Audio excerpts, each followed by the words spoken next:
This podcast is supported by listeners like you. We're grateful for your tax-deductible donation at newthoughtphilly.org or the link in the episode description. A practical prayer is a prayer that works. These discussions between Reverend Bill Marchioni and Carol Lawrence dive into the details of how it works and how to work it. Reverend Bill is a New Thought minister and the author of Practical Prayer for Real Results. Your new life begins with a new thought. Carol Lawrence is on a spiritual quest, finding the New Thought teaching after decades on the pulpit in 3 different traditional denominations. I've got some questions. Together, they're exploring the philosophy and activities that come together from many of the world's religions to create the practical spirituality that is New Thought.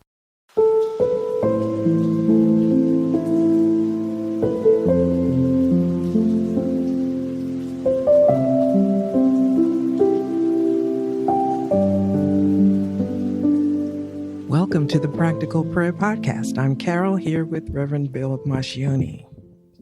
We have got a wonderful episode of the Practical Prayer Podcast today, and it's one of those things where it's more evidence that there's one mind, because I came up with a thought earlier today of, here's a topic that I'd like to revisit on the Practical Prayer Podcast, and it got on before the show started, and it turns out that Carol, through her own process, had come to the same topic that we covered 3 years ago and wanting to do it for her own reasons. So we're going to follow God's guidance and do what we've been told. We're just saying yes to this one. Okay. I like that. And the original episode, which was very early on, probably in the first 5 or 10 episodes of the podcast that we did, is what is the difference between a practical prayer and a traditional prayer? And I recall when you originally asked that question, I was stumped. And it's not because I don't know what a practical prayer is. It's because I didn't know what the characteristics were of a traditional prayer. So I got educated along the way, and I have been speaking, pontificating, bloviating about that when people will listen to me ever since.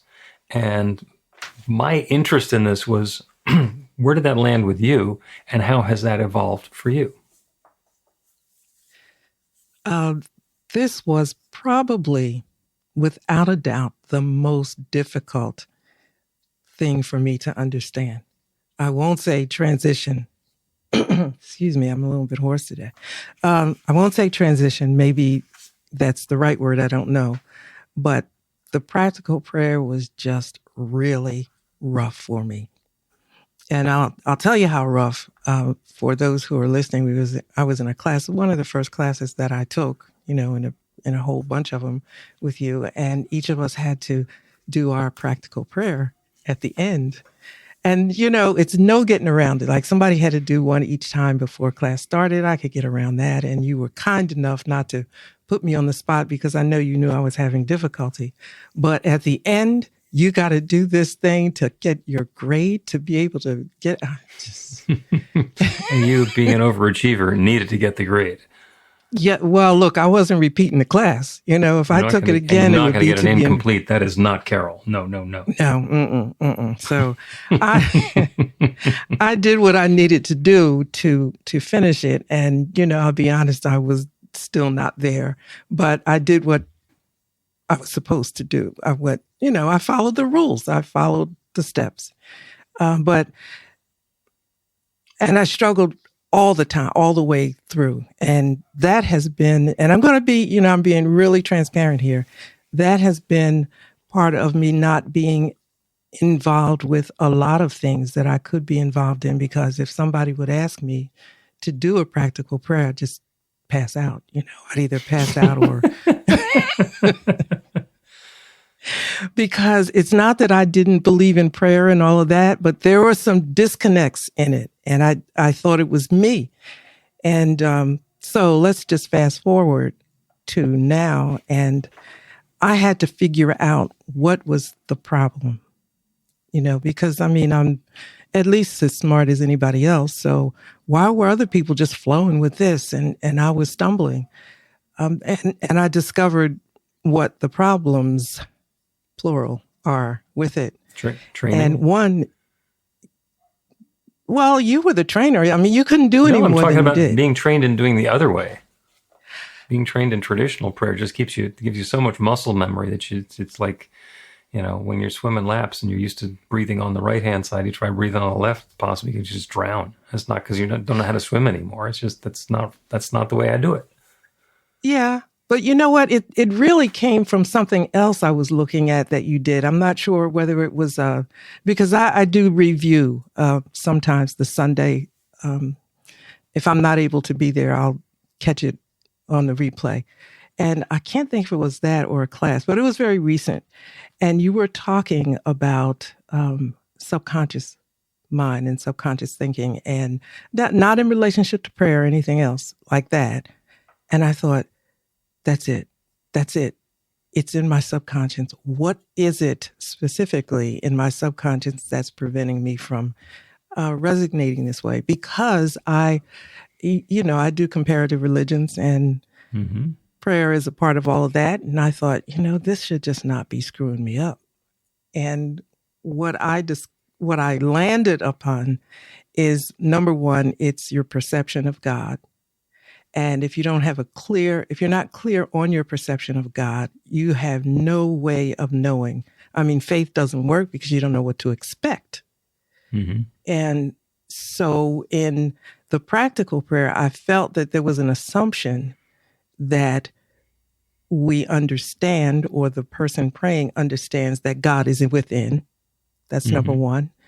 And that God is for us and says yes and is unconcerned about sin. And, so there's a whole myriad of stuff that you got to take your time and go through this, because it's going to hang you up, and then get to the realization step. You can't do that in practical. You cannot do that because it's too much positivity in it. It's too much expecting that God is fair and just, if you want to use those terms. It's just ridiculous. You can't.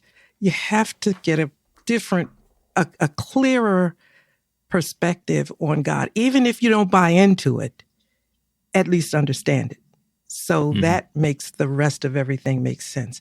And that's what hung me up. Okay. Because, if you're thinking that God is out there somewhere, you can't do a practical prayer. Right. Because you get stumped at the third step. You can't do it. The third step, if you're not aware that God abides within and that God is all there is and that God is always saying yes, then you get to the third step. It's just an affirmation. And it's just like, doing a self-help manifestation. It's like, I'm prosperous. And you may wind up being prosperous, but it's not because Spirit is making you prosperous. It's because you happen to believe it was possible anyway. Well, yeah, you're also giving a lot of credit to that, because if you come from a God is mean and a judgmental entity, you can't manifest anything because you don't deserve it. Right. It's just not okay. It's just not okay. So there's so much that I had to address, but I didn't know I had to address it until I saw it. It's God is, I have come through so many difficult situations in flying colors, I've been really, really fortunate, in whatever word you want to use. So what did that mean? Did that mean I was lucky? Certainly didn't mean I was good. So I had to say, well, okay, God doesn't care if I'm good or not good, according to whatever definition you want to use. Eventually you get rid of that. Eventually. Mm-hmm. But I think coming to a place where you say God really doesn't care, that's probably the first step. And what do you mean God doesn't care? God loves, God cares about everything. You got to tire yourself out, No.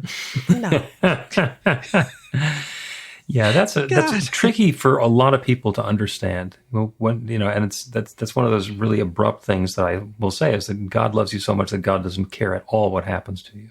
And people are like, what do you mean God doesn't care? What I mean by that is God cares completely. God cared so much about you and me and everything that it shared itself as its creation. Everything is God's perfect expression unfolding. So that's the level of caring.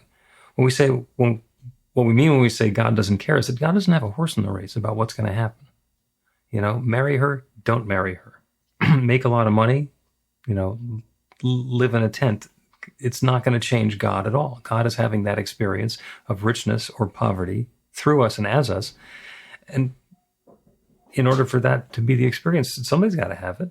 So when we volunteer, great, that ticks it off the list and somebody else doesn't have to. Or maybe lots of people are going to, because it'll be very popular to be whatever it was that we said. And there's no limitation in God. It's not like you can't have 3 really rich people.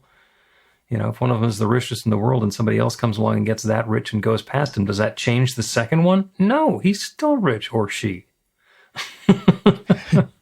So you almost have to figure out where to start on something like this. And I'm an advocate that you really can't do it by yourself. You probably can, but it'd be terribly difficult.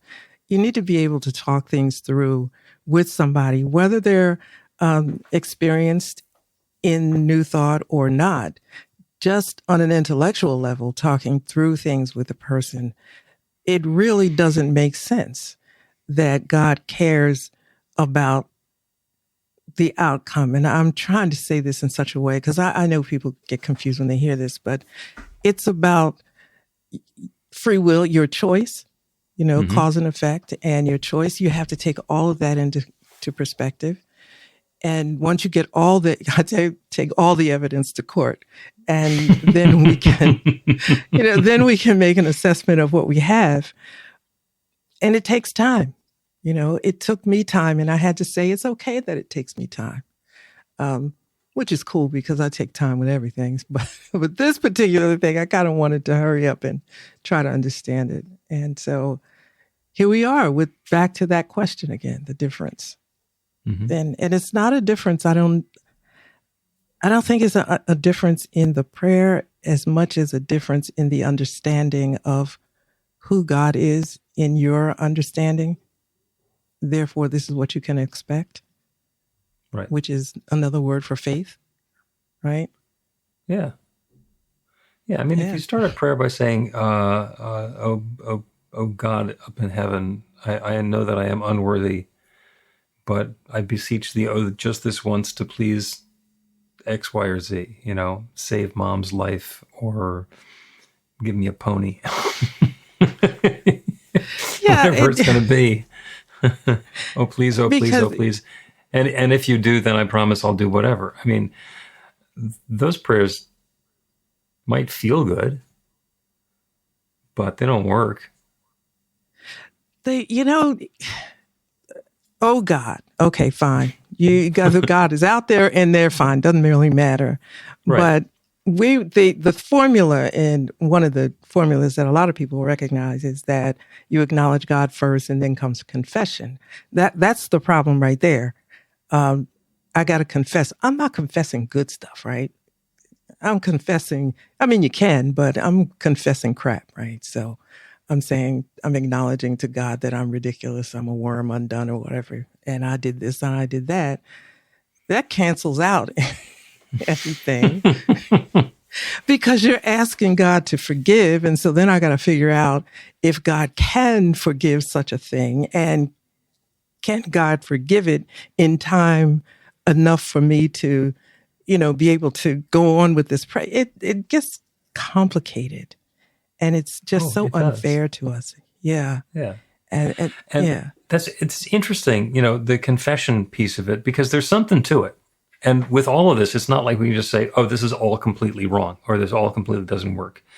If you start by acknowledging that there's an infinite creative power that creates everything, and that has created me, and I'm using that power to create my life, the confession piece of it is like, well, my life is not going the way I want it to be going so far. So I need to let go of whatever belief, whatever attitude, whatever thoughts I've had that have created my life up until now. So that's the surrender, that's the confession, that's the releasing part of it. I'm not doing that anymore. What I'm doing instead is this. And that's where we're going to claim our good. Okay, so this is the problem we've had. One of my favorite phrases is up until now. So this has been my experience up until now. This is what all the indicator lights on my dashboard have been telling me. This is what all of the the feelings in my heart, or more likely my gut, or more likely my shoulders, are telling me. And it's time to say that's been the case up until now. And starting now, this. And so it's the same process, but it's not about telling God that we understand that we're worthless. It's about saying, well, this hasn't been working. I've been using the creative law. I've been inviting God to create something in my life that I haven't liked. So let me stop doing that. And I'll let myself off the hook for, I did that because I didn't know that I could do something different, or I didn't know that it was important to stop doing that. It's I think you just used the word try something different, or I'm turning away from. And I used the idea of trying something different because the other thing wasn't working. Mm-hmm. And to feel okay with that. And, then you think because there's this piece that if I can be forgiven for this, I'll never do it again, and blah, blah, blah. I said, wait a minute, you know what? You got no bargaining chips with God, first of all. Amen. You just don't. Now, in New Thought, there's no reason to bargain. It's not a game like that. But in traditional understanding, it's really, you don't have any bargaining chips. So that's right. Even if we think that we're holding a full house and we're ready to make a bet, God knows that we got a full house. So listen, let's just, and for me, it was like this. This ain't working anyway. I can be no worse off. And if God gets pissed, then I can revert back and say I'm sorry and whatever, and get back on track. But right now, this ain't working. And it has not been working. And I would like to explore something else. And if God is as cool as everybody says God is, and the Bible says God is, I shouldn't get crushed for this. So I'm going for it. Now, that's the way I think about things.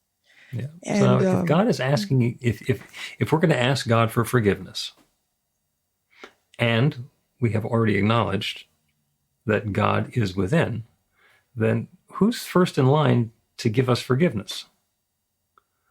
Us. Yeah. We get to forgive ourselves. That's where the forgiveness, the surrender, the opening comes in. Because if we're going to be battling to have things that we've done before bring us a different result this time, I don't even have to say it. That's not going to work. It's just not going to work. But then you said something really key, go back to the part where you said God is within. And you have to, the Bible says that. Like, we are the temple of the living God, etc. Yeah, it's just that once or twice, right? But to get past that in terms of beyond the poetic saying of it, because it sounds very nice.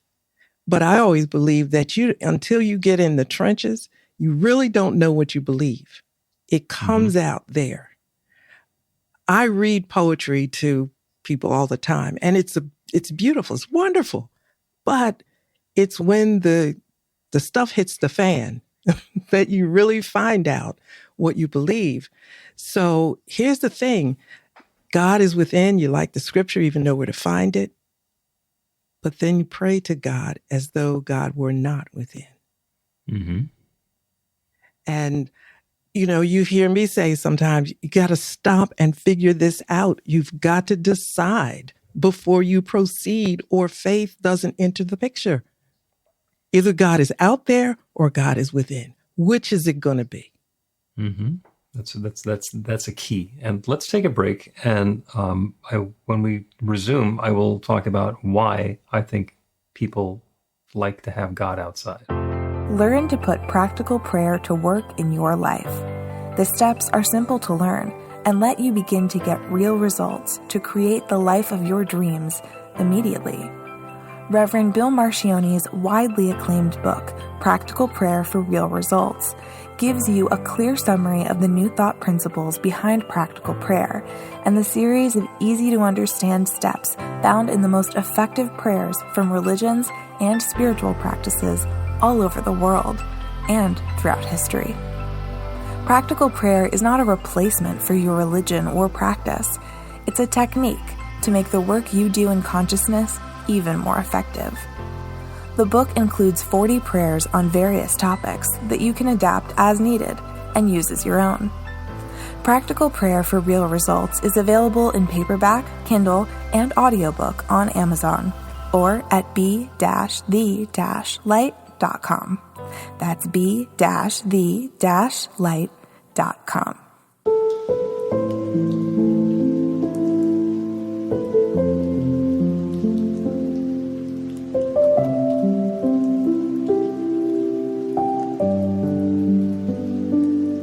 Welcome back to the Practical Prayer Podcast. I'm Carol, here with Reverend Dr. Bill Marcioni. We're having a wonderful conversation about the difference between practical prayer and traditional prayer. And we kind of got down to the point where the key piece is understanding that God is within. Because if God is out there up in the sky, looking down, judging us, deciding what's going to happen to us, it is a completely different relationship between us and the infinite than if we understand that we are the temple of the living God, that the divine lives within us, that everything is God's creation, and that includes us. And it's so powerful to me to understand that that's the nature of the universe. That's why it's so often I get back into discussing creation stories, because everybody has a creation story and they're all saying the same thing, which is that God has created us by sharing itself as us, because there's nothing else, that it didn't start with any other raw materials. There's not God in a pile of stuff. That's not the story. And so there's this pervasive, and I say pervasive because there's 8 billion people on earth, and there's not that huge a percentage that understands that the divine abides within. There's a pervasive belief or thought that God is outside of us. And I was going to tell you why people do that. And it's because it's easier. It's easier when things don't go the way that we like, when things are not to our preference. Then we can say, well, that's because God didn't want me to have it. Poor lowly me down here. I asked God for it in a prayer where I said, I know I don't deserve this, but could you please do me a solid and let me have this just once, and I promise I'll go to church afterwards. And then it doesn't show up, and it's like, well, God didn't want me to have it. God didn't believe that I was going to go to church, etc. And we get to blame God for the continued experience of life that we're having. And that doesn't sound really easy when I describe it. But the other choice is, whatever I'm experiencing is the creation of my consciousness. And if I want to change it, then I have to look within myself and change what I believe to open up to a new possibility so that the circumstances can change. There's a lot of responsibility in that. It's not even responsibility, it's accountability. Mm-hmm. I am creating my own life. Oh, geez, now what do I do?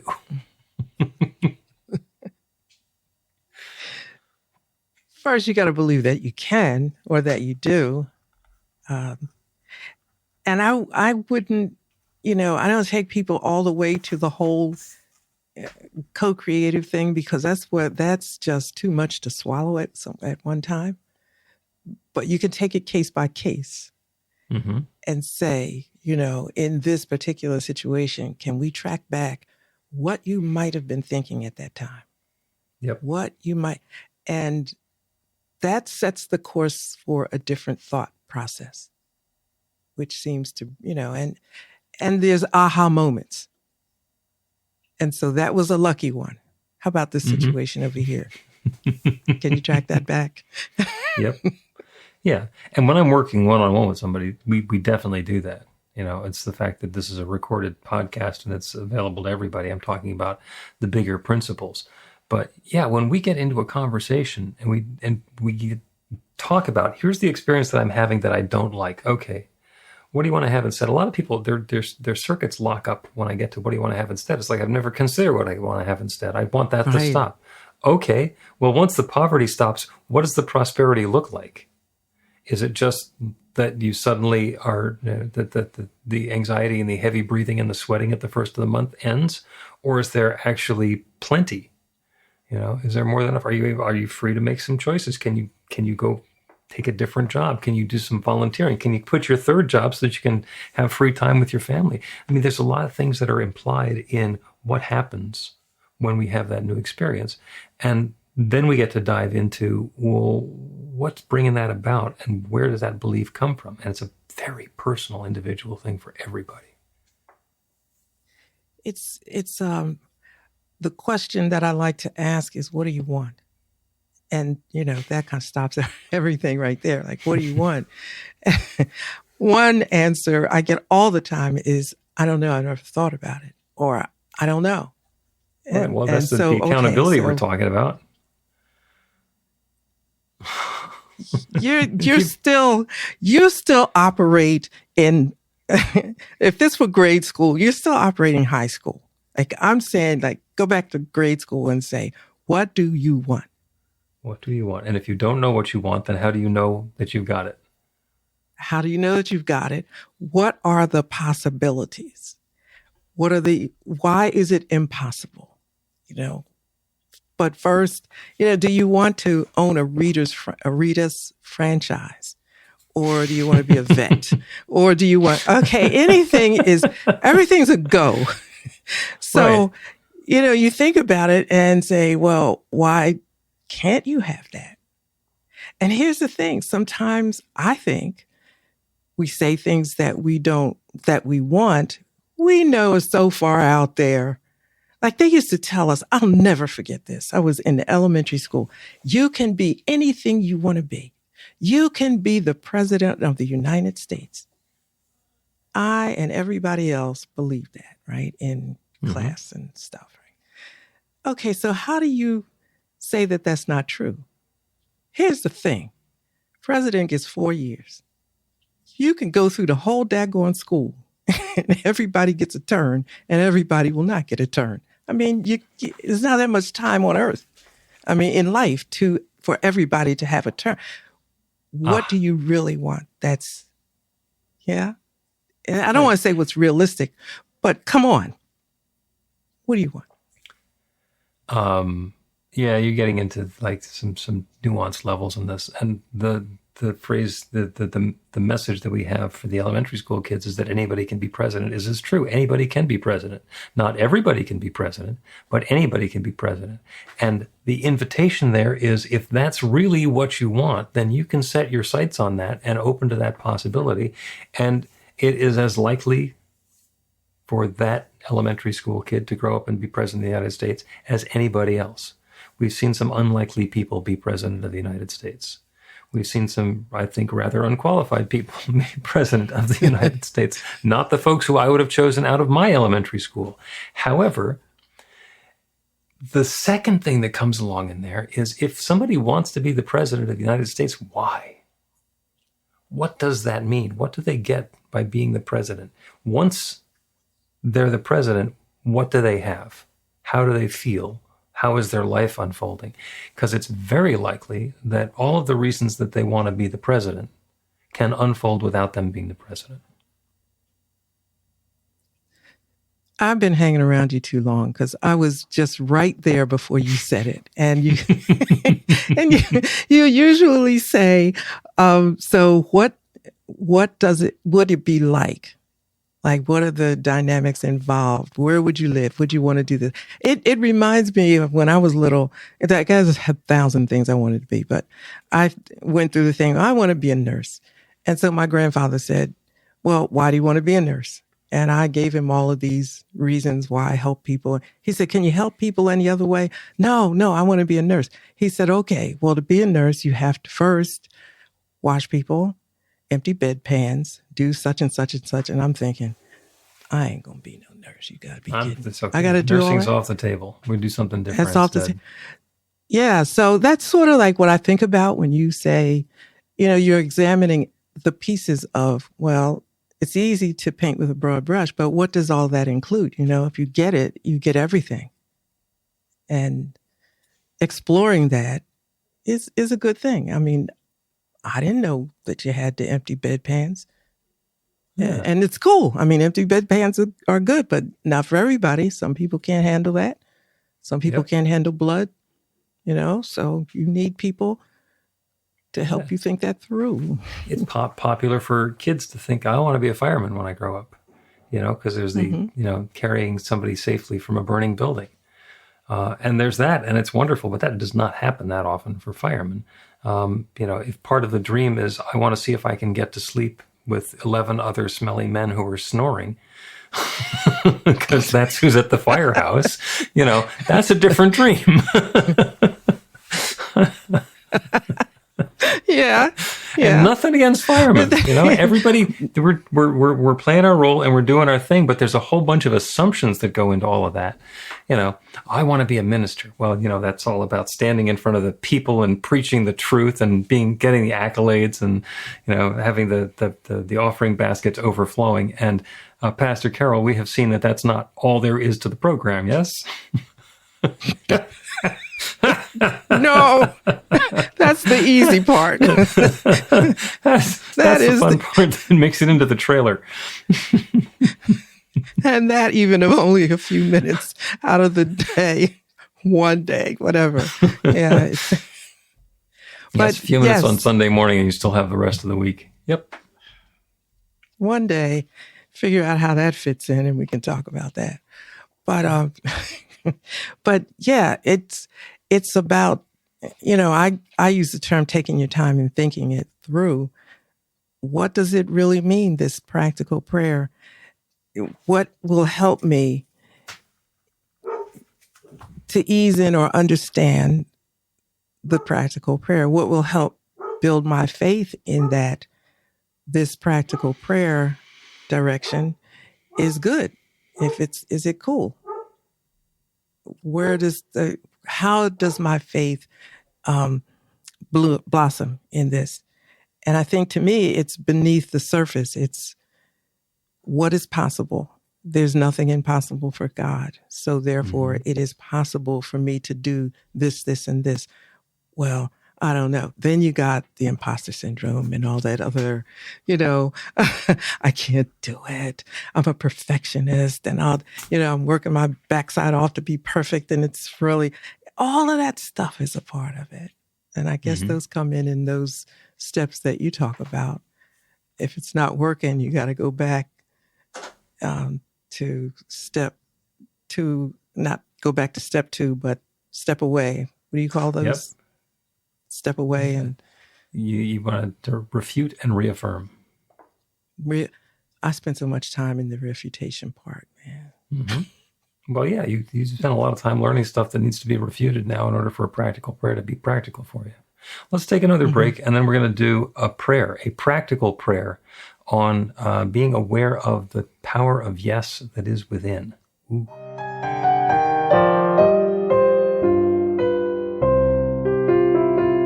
It's Reverend Bill letting you know that the Practical Prayer for Real Results class is now available on demand. That's right, you can take it at your own pace, anytime you want. All of the information is at bethelight.com. That's b-the-light.com. You know where to find that stuff. The class is 5 lessons, broken down into 18 modules, and you can take them at whatever pace is comfortable for you. As you work through the process, it starts out with the theory, goes into the practice, there are experiential activities and exercises, and at the end of the program, you will wind up with an understanding of how practical prayer works, and a practical prayer for yourself that will work to create transformation in your life. And as you know, it works for everything. Take a look at the class online at bethelight.com. There's a sample lesson so you can see how the class is going to work for you and then dive in. The great news is it's on sale now. You can register and save $20 off of the regular price. I'm looking forward to seeing you in class.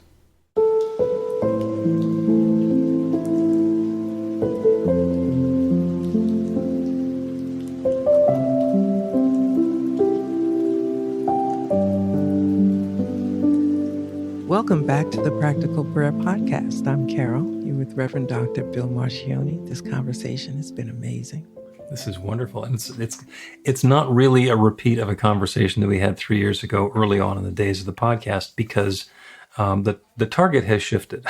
The understanding that both of us have about traditional prayer and practical prayer is different. I have a much deeper understanding of traditional prayer and the stuff that we've been talking about. I think, Carol, you have a much deeper understanding and familiarity with what practical prayer is about. And they're different. They're different. And it's okay that they're different. And once we understand that they're different and how we can make use of whichever one it is that we're doing. There's a lot of power in that. So let's do a prayer on opening to the power within, that infinite creative power, that divine presence, that creative law that always says yes. It always says yes. That is the power within. And Ralph Waldo Emerson kind of summed it up, didn't tell us how to do it, but told us what was going on is that we need to get our bloated nothingness out of the way of the divine circuits so that it can create something. Now, I'm not sure I like thinking of myself as a bloated nothingness, but if I have been interfering with the good showing up in my life, then yeah, there's definitely something to that. So as you're comfortable, go ahead and close your eyes. Turn away from the world around you. It is so easy to get distracted. The reason to close our eyes is so that we let loose our insistence that the things around us are more important than things within us. As we close our eyes, we become aware of that divine power within, understanding that there is one divine creative power. There is one source that has created everything. And there is a creation story in every religion and spiritual practice and tradition throughout history. Some of them just shrug it off, saying it's all God. Others have very specific instructions about in the beginning there was darkness and void, and God said, let there be light. Or in the beginning was the Word, and the Word was God, and the Word was with God. And the Word is that creative power. Or the Big Bang, which started out as a singularity that for whatever reason began expanding and evolving and unfolding and reacting within itself. And from that one, whichever story we're telling, everything has come. And everything continues to unfold, and everything continues to blossom. And that everything includes me and each one who is within the sound of my voice. That divine creative power abides within. It has been creating since the very beginning of time. It continues to create. It has created everything that we are and everything that we have experienced. It has also created everything that we're aware of, everything that we desire, everything that we wish to invite into our lives. The fact that we are aware of something that we desire, that we would like to experience, means that it can happen. It is certainly a possibility within that infinite creative presence. So as we get our bloated nothingness out of the way, as we let loose our disbelief that the good that I'm seeking can't possibly happen because of whatever reason, because somebody in my childhood convinced me that that wasn't possible, or I have a previous experience that's traumatized me to think that that can't possibly happen for me, or just a lifetime of envy thinking the good stuff only happens to people outside of me. That's our bloated nothingness. The belief that the good is not available to us is the part that's not true. Good and more good and more good is available to each of us in our own way. And not everybody gets the same recipe. Not everybody gets the same experience. Some people have a desire for one thing. Other people have a desire for something else. And it's even possible for us to have a desire for something, experience that, and then have a desire for something different or additional beyond that. Transformation happens right now in this moment. Everything in our experience has happened up until now.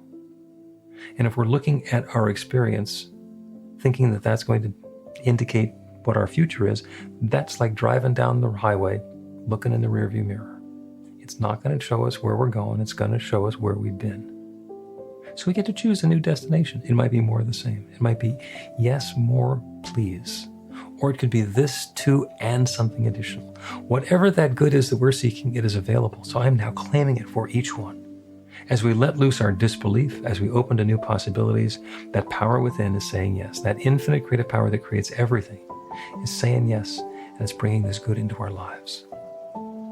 More quickly, more richly, more joyously, more sweetly, more wonderfully than we have imagined up until now. Good unfolding for each in our own way.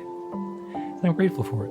I'm grateful for the good. I'm grateful for the willingness of each one to turn away from what's been and open to that new and allow that power within to say yes. And it says yes.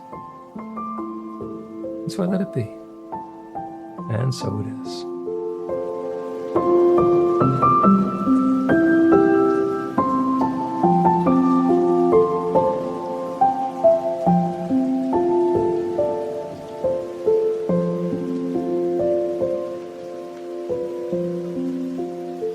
Practical Prayer Podcast with Reverend Bill Marcioni and Carol Lawrence is a production of BeTheLight.com. be-the-light.com. Where you can find more information about practical prayer for real results. Our theme is by Music of Wisdom. You can learn about the spiritual community of New Thought Philadelphia with daily guided meditations, Weekly celebrations of spirit, and Reverend Bill's classes in practical spirituality at newthoughtphilly.org.